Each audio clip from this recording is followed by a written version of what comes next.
And now, in cooperation with police and federal law enforcement departments throughout the United States, Gangbusters!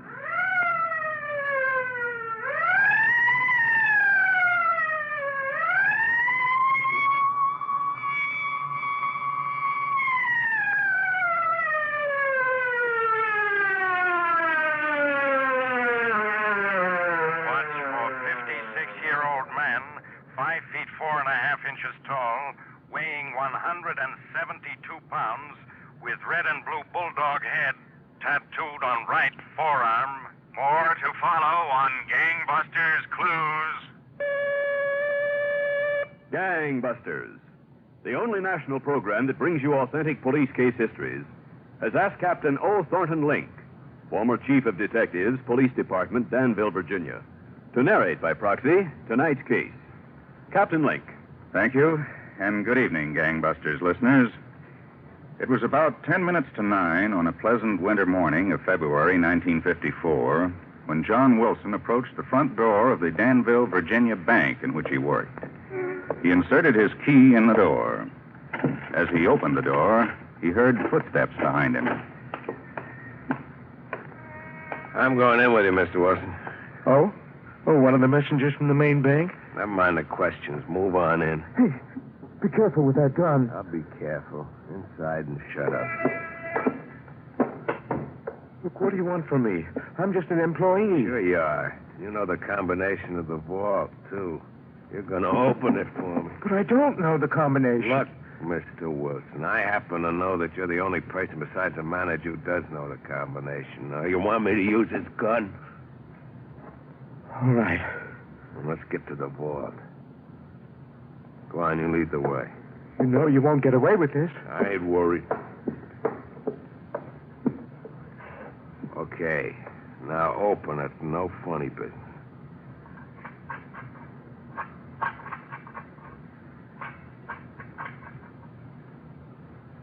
Here you are.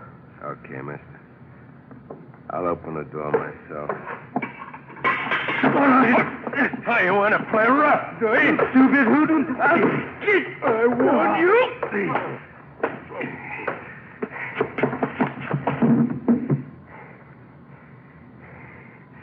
Next time, maybe you'll listen. Within a few minutes, Gangbusters listeners, the lone bandit looted the bank vault of almost $35,000. About 5 minutes later, another employee arrived at the bank, found the injured man on the floor, and immediately called police headquarters. I answered the alarm, taking Sergeant Lewis Hance with me. John Wilson had not yet been moved, and I remember bending over to talk to him. How do you feel now, Mr. Wilson? Not so good. My head, I'm so dizzy. An ambulance is on its way. Should be here any minute. I tried to stop him. Can you remember what he looked like, Mr. Wilson? Not too well. Oh, my head. Maybe we'd better save this questioning for later. No, I'll tell you what I can. He knew all about me and the bank. I never saw him before. He kept a muffler around his chin, but I'd recognize him again. How tall was he? Oh, a guy like me, short. Mm-hmm. Oh, that's the ambulance, Mr. Wilson. Good. I'll be down at the hospital to talk to you later. Oh, Captain. Yes, Lou, what did you find out? There's someone outside that might be able to help us. A girl. Okay, let's go see.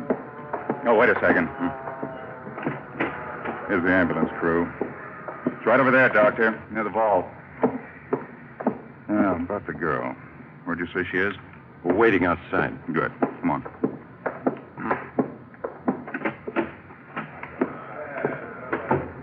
Here she is. You can talk to her yourself. All right, everybody, step back. Miss, this is Captain Link. Oh, hello. Say, this is a big robbery, isn't it? Pretty big. When I went to the movies last week, there was a robbery in it, and the police never were able to find out who did it. Look, miss, suppose you tell the captain what you told me. Oh, yeah. Well, my mother sent me to the store. We were going to have breakfast, and we didn't have any bread. I lived just a few doors away from the bank. Anyway, when I left the house, I noticed a red laundry truck parked across the street. What time was that, miss? Well, I already told the sergeant. It was about 8:45. Go on.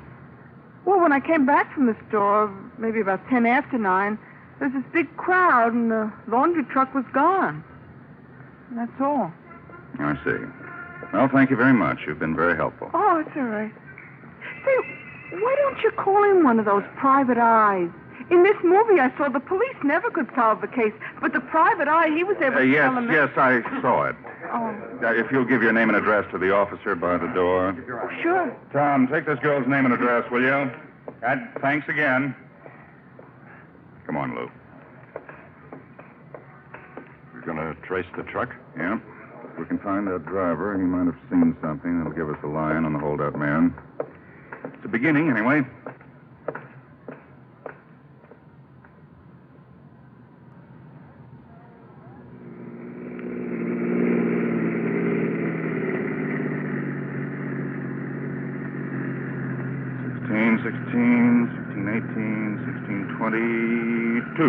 There it is, Lou. The house with the little white fence. Right.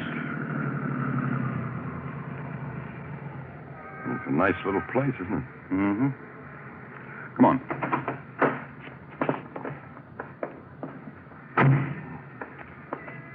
I sure hope that laundry driver can tell us something. So do I.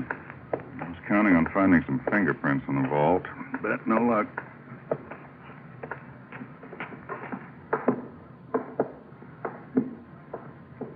Fancy door knocker, huh? Don't know why people have them. No one ever uses them. Decoration. My wife made me buy one, too. She says it makes the door look neater. I wonder if he's home. I hear someone coming. Yes? Floyd Skeers? That's right. I'm Captain Link. This is Sergeant Hance. Police? That's right. May we come in a minute? Well, Yeah, sure. Come on in. Thank you. Yeah, what can I do for you? You selling tickets? No, Mr. Skeers. We wanted to talk to you about the bank robbery this morning. Do you know about it? Yes, I heard. So you'll have to excuse the apron. I was just fixing dinner. I always do my own cooking. Well, what about the bank robbery? Well, we found out you had your laundry truck parked not far from the bank, just a little while before the robbery. Yes, I did. A matter of fact, I usually stop in the bank the first thing in the morning to get changed, but this was my pickup day, and I didn't need any. And any other day, and I might have been right there. Did you see anything unusual? A man running, maybe? A car leaving in a hurry? No, not a thing, Sergeant. My dog, he wants to come in. I'll let him wait. No, I was way down on Main Street before I even knew about the robbery.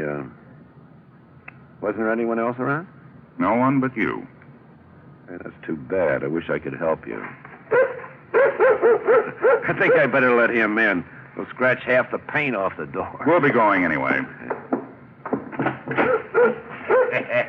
Thought I'd forgot you, boy, huh? He's a nice dog. Yeah, he sure is. Well, thanks, Mr. Skeers. Well, that's all right. If I think of anything further, I'll get in touch with you. Yes, do that. Goodbye. Bye.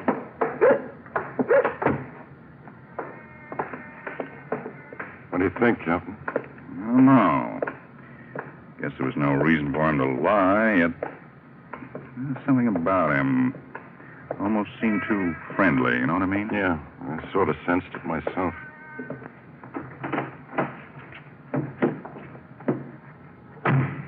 What now? I'm not exactly sure. Better check on what hoods are in town. Find out what they were doing this morning. We better find out if anybody's spending more money than he earns, too. Sounds like a lot of legwork. Good for the muscles, Lou. Good for the muscles.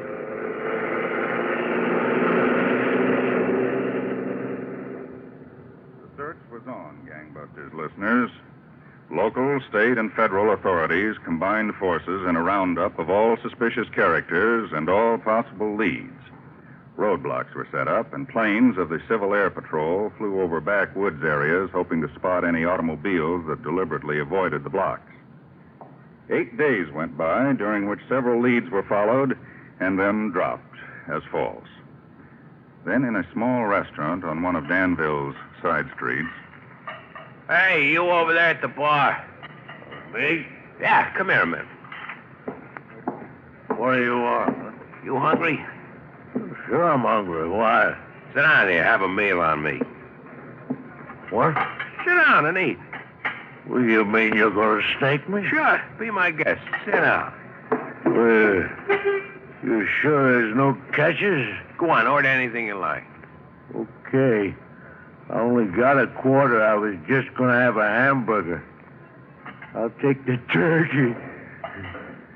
Say, what's the idea? This is a celebration? Sure, sort of.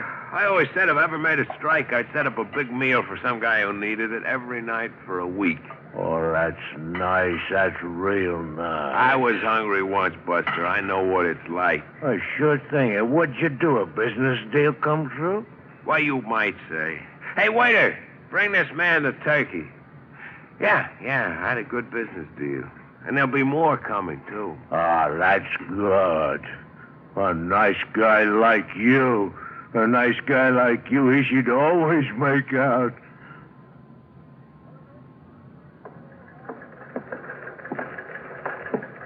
All right, Mo. Let's see the captain now.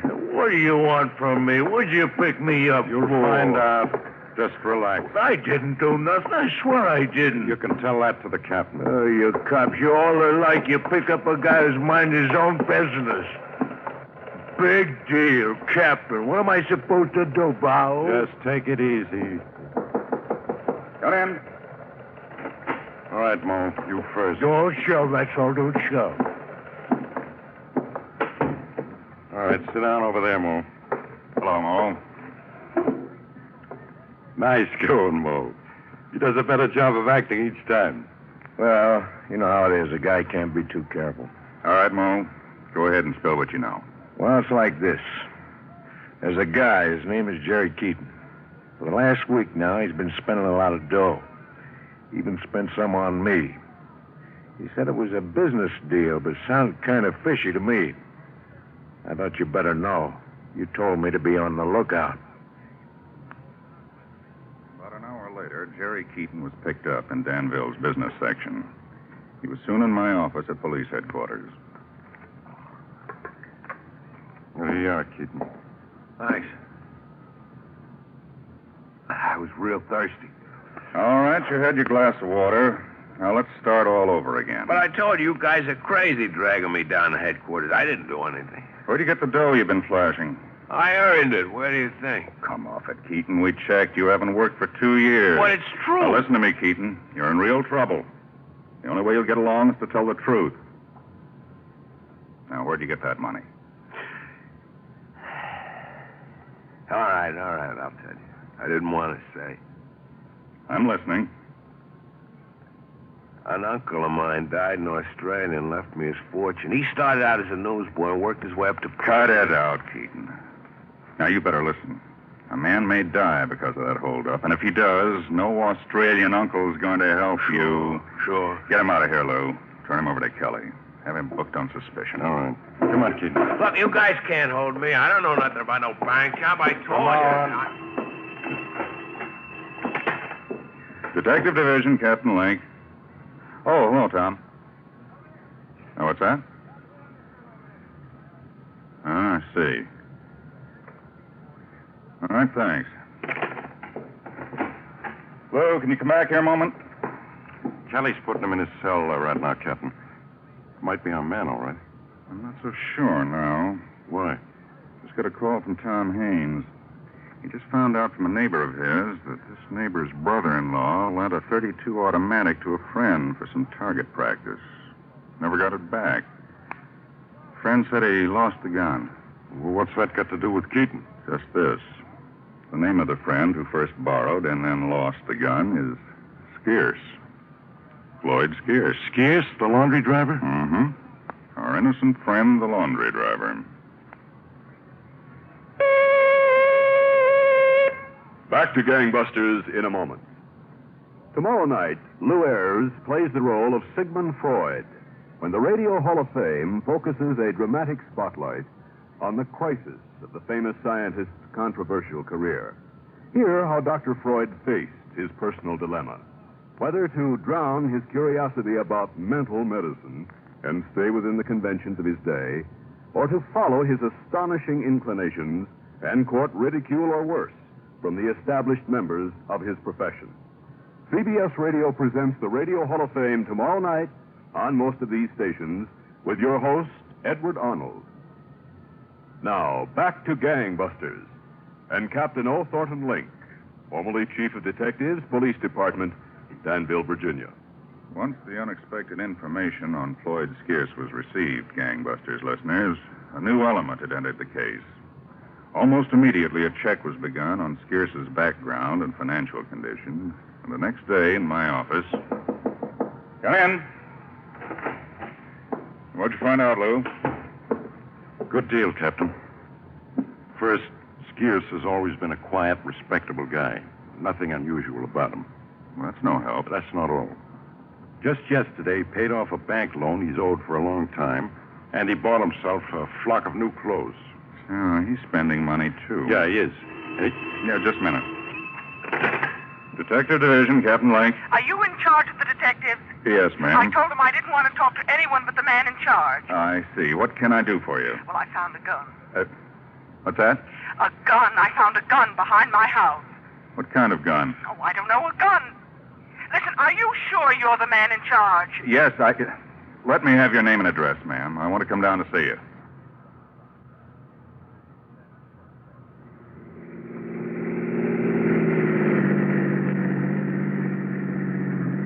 here we are, Captain. Yes. The woman out in front must be the one who phoned me.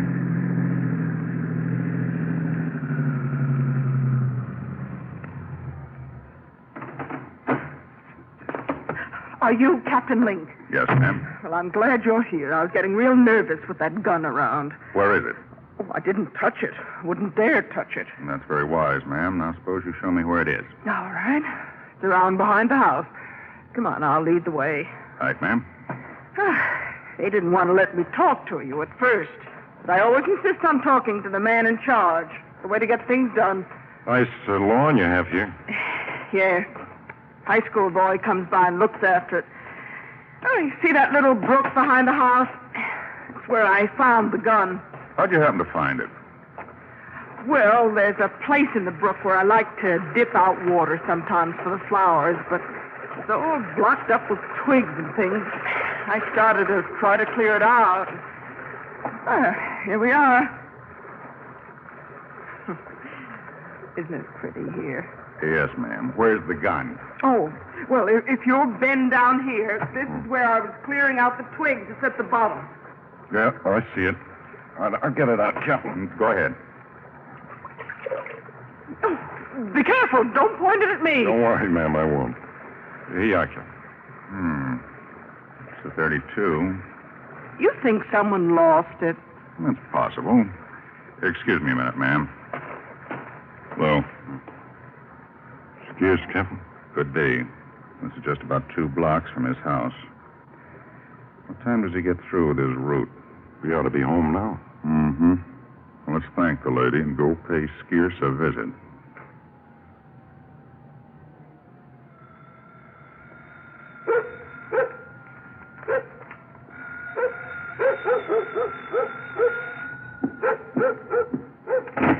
Yes? Can we come in, Mr. Skeerce? Hi, the captain again. Sure. Come on in. Thanks. Yeah, make yourselves at home. Want me to fix some drinks? No drinks, Mr. Skeerce. We want to talk to you. Sure. Well, you might as well sit down. We'll stand. Oh. Well, I'll sit down then. Tough day. Now, what can I tell you? I think I gave you all the information I had, but if there's anything else... There is. Ever see this gun before? No, I never saw it before. And then where's the 32 you borrowed? Oh, you heard about that. Yes, we did. Where is it? I think I'll fix myself a drink. I lost it. One day I had it, the next day it was gone. You sure you don't want a drink? Huh? No, thanks. I wanted to take some target practice. That's why I borrowed it.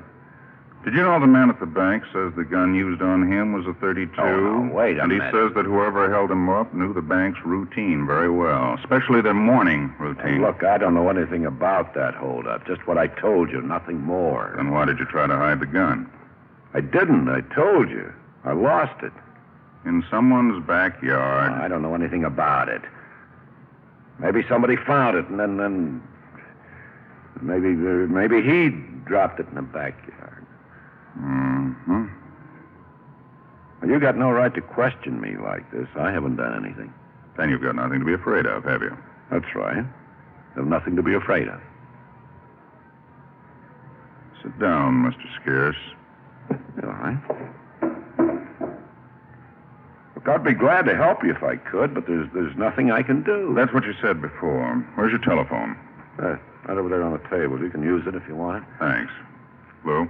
Yeah, Captain. Call the hospital. See if Mr. Wilson, the bank employee, is well enough to come down to headquarters for a lineup. Right. Hey, what are you going to do? Give you a fair chance, Scarce. You said you had nothing to do with that holdup. All right, I'll see if you're telling the truth. I'll see if John Wilson recognizes you. You can't make me come down to headquarters. You'll have to arrest me to do that. That's exactly what we're doing, Mr. Scarce. You're under arrest.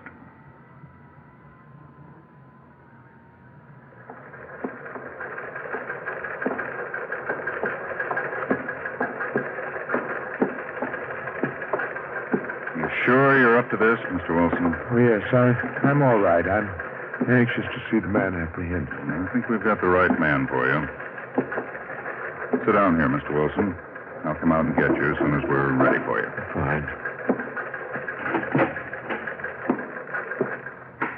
Oh, so there you are. How long is this farce going to go on? Not much longer, Mr. Scarce. Who'd you get for the lineup, Lou? Three of the boys, Haynes, Cook, and Jensen. Good. I got Jerry Keaton, too. I thought it'd be a good idea to have him in on this. Fine. Where are they? Waiting outside the other door. All right, go bring them in. Right. All right, come on in, fellas. You too, Keaton. I'm getting tired of being pushed around It'll here. be over soon. Come on, over this way.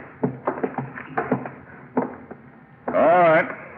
Now, you, Scarce, and you, Keaton, here's what I want you to do. These other three men are detectives. Wilson doesn't know any of them. You're all about the same height and general shape as the man we're looking for. I want you to line up with them, and when Wilson comes in, I want you to stand perfectly still. Understand? Yeah, sure. How about you, Scarce? Well, I understand, but I don't like it. Not asking you to like it, I'm asking you to do it. Okay, get in line.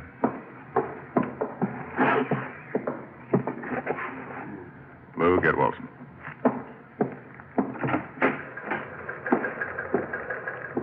We're all set, Mr. Wilson. Good. Now, when we go in, you'll see 5 men. Look at them carefully and try to pick out the one that hit you over the head. You're sure it's one of them? Well, you're the only one that can tell us that. All right, I'm ready.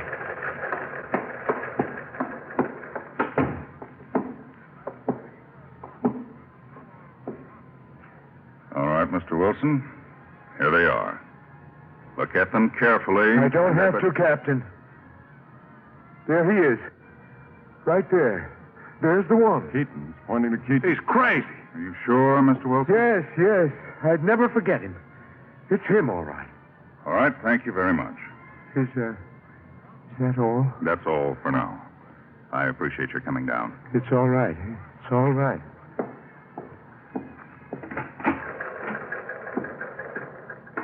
Thanks a lot, men. You can go, too. Keaton, stay where you are. How about Skiers? Don't let him out of here. It's eating you, Keaton. I'm not taking the rap for both of us. That's what's eating me. You mean Scarce was in on it with you? You bet he was. If I get set up, so does he. I'm spelling. Oh, you dirty. Hold it, Scarce, hold it. All right, Keaton. What's the story? It was his idea. He knew the bank. He got the gun. He drove me to the bank in his truck. I went in, I pulled a job, and walked to the truck, and we drove away. He's lying. I never saw him before. Sure, you never saw me before. How's your dog? Do you still keep your liquor on that table in your living room? All right. It's true. What about the money, Scarce? Where is it? I'll show you. I'll take you to it. For a year, I planned it. Seemed so easy and so perfect. Not perfect enough, Scarce. It never is. Lloyd Scarce led the detectives to a garage behind a vacant house located near his. There, beneath a thin layer of soil, the officers found a pillowcase bulging with the stolen money. The next day, March 1st, 1954, the grand jury returned indictments charging both men with armed robbery. They received speedy trials and were sentenced to long terms in prison, which they are now serving. Thank you, Captain O. Thornton Link, former Chief of Detectives, Police Department, Danville, Virginia. And now, Gangbusters Nationwide Clues, broadcast every week to assist American police in their war against the underworld. Attention all citizens. Be on the alert for a convicted murderer, Patrick Eugene McDermott, wanted by the FBI for unlawful flight to avoid confinement. Listen carefully to his official description.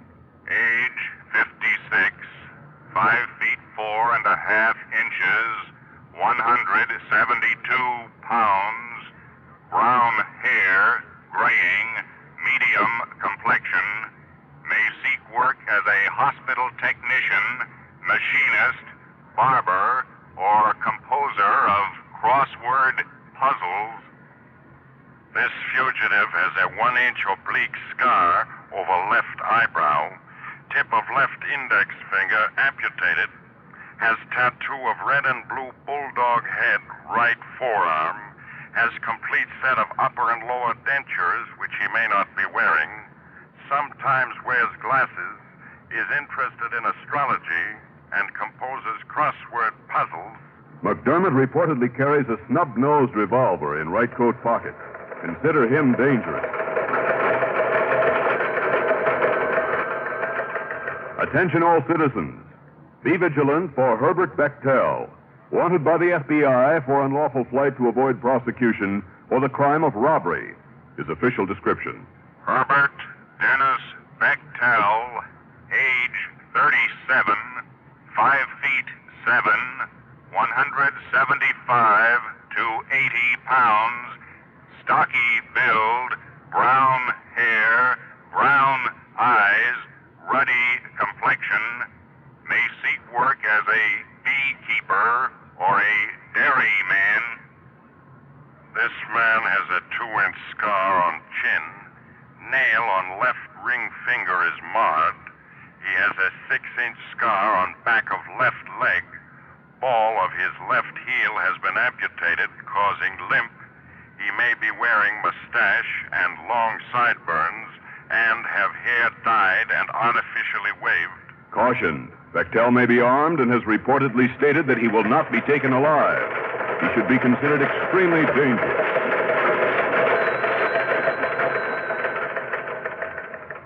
If you have any information concerning these clues, notify your local police, the nearest office of the Federal Bureau of Investigation, or Gangbusters at once.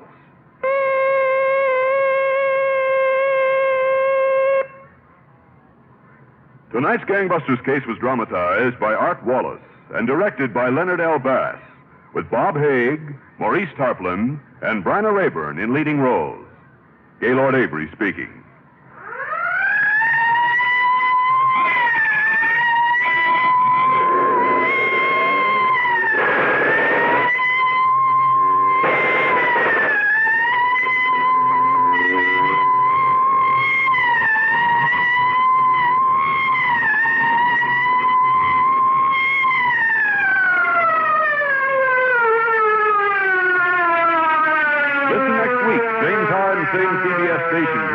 Facts in the case of the jealous wife on Gangbusters.